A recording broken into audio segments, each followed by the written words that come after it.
Hello বন্ধুরা, ষোলতা cooking রেসিপির পক্ষ থেকে সকলকে জানাই স্বাগত। আজকে কিন্তু আমি ভিন্ন রকমের একটি রেসিপি নিয়ে হাজির হয়েছি। চাল কুমড়া দিয়ে মসুরির ডাল রান্না। আর এইভাবে রান্না করলে বন্ধুরা ভাত, রুটি, পরোটার সাথে খেতে হয় কিন্তু দুর্দান্ত মজার। যারা খেয়েছেন তারা তো জানেনই, কিন্তু যারা কখনো খাননি তারা একবার হলেও খেয়ে দেখবেন। জিরাগুলোকে কিন্তু আমি কাঠখোলায় বেশ ভালো করে ভেজে গুঁড়ি করে নিব। চলে যাব আবারও চুলায়। কড়াইতে আমি দিয়েছি খুবই অল্প পরিমাণে জল, আর দিয়েছি 1 কাপ পরিমাণে মসুরির ডাল। ডালগুলোকে কিন্তু বেশ ভালো করে জল পাল্টে পাল্টে ধুয়ে এখন আমি 1 চামচ পরিমাণে লবণ দিয়ে কিন্তু ঢাকনা দিয়ে ঢেকে চুলার আঁচটাকে একদম মিডিয়াম টু লোতে রেখে এইভাবে ডালগুলোকে আমি একটু সিদ্ধ করে নিব। ডালগুলো দেখতেই পারছেন, এগুলো কিন্তু আমার প্রায় সিদ্ধই হয়ে গেছে, এইরকম আধ ভাঙ্গা অবস্থায়।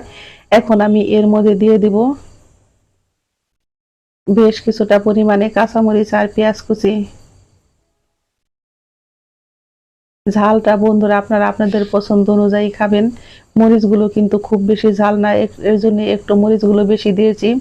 এখন আমি এর মধ্যে দিয়ে দিব সিদ্ধ করে রাখা চাল কুমড়া। আমি চাল কুমড়াগুলোকে কিন্তু একটু হলুদ আর লবণ দিয়ে খুব সুন্দর করে একটু সিদ্ধ করে নিয়েছি। এখন এই চাল কুমড়া দিয়ে কিন্তু আমি আবারও অল্প পরিমাণে একটু জল দিয়ে এগুলোকে খুব ভালো করে আমি রান্না করে নেব 4 থেকে 5 মিনিট। হ্যালো বন্ধুরা, ষোলতা কুকিং রেসিপির পক্ষ থেকে সকলকে জানাই স্বাগত। এই পর্যায়ে আমার রান্নার রেসিপি একটু যদি ভালো লেগে থাকে অবশ্যই একটা লাইক করবেন, কমেন্ট করবেন, শেয়ার করবেন।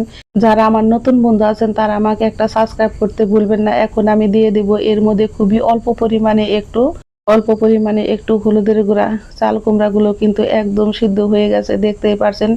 আর এইরকম কিন্তু আমি ডালটাকে ঘন রাখবো। মসুরের ডালগুলো কিন্তু একদম সিদ্ধ হয়ে গেছে। এখন আমি এই ডালগুলোকে চুলাই থেকে নামিয়ে নিব।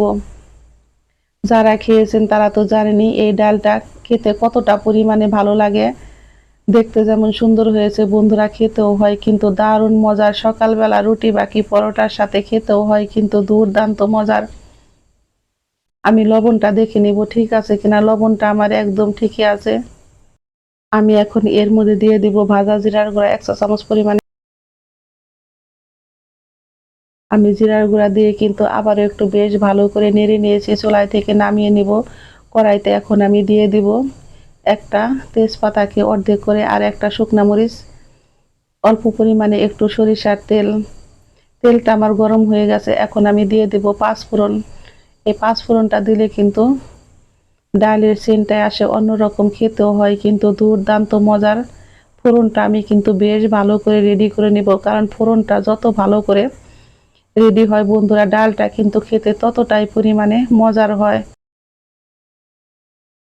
আমি কিন্তু চুলার আঁচটাকে কমিয়ে ফোড়নটাকে কিন্তু খুব সুন্দর করে রেডি করে নিব। আর এই ফোড়ন থেকে কিন্তু খুব সুন্দর একটা মিষ্টি গন্ধ বের হয়। এখন আমি এখন দিয়ে দিব বেশ কিছুটা পরিমাণে রসুন থেতো।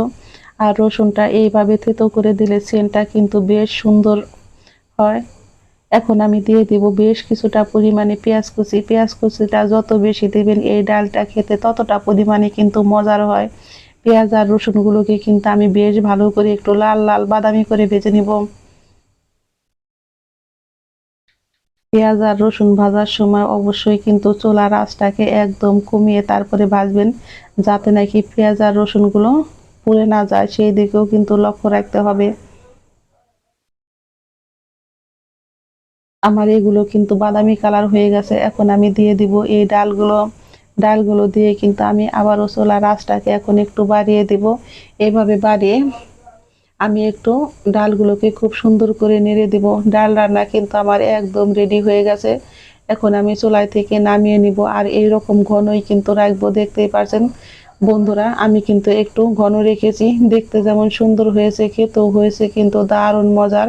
আমার চাল কুমড়াগুলো কিন্তু একদম নরম হয়ে গেছে। যারা কখনো এইভাবে চাল কুমড়া দিয়ে মসুর ডাল রান্না করে খাননি অবশ্যই একবার খেয়ে রান্না করে কমেন্ট বক্সে আমাকে জানাবেন কার কেমন লেগেছে। সকলেই ভালো থাকবেন, সুস্থ থাকবেন। সকলকে ধন্যবাদ।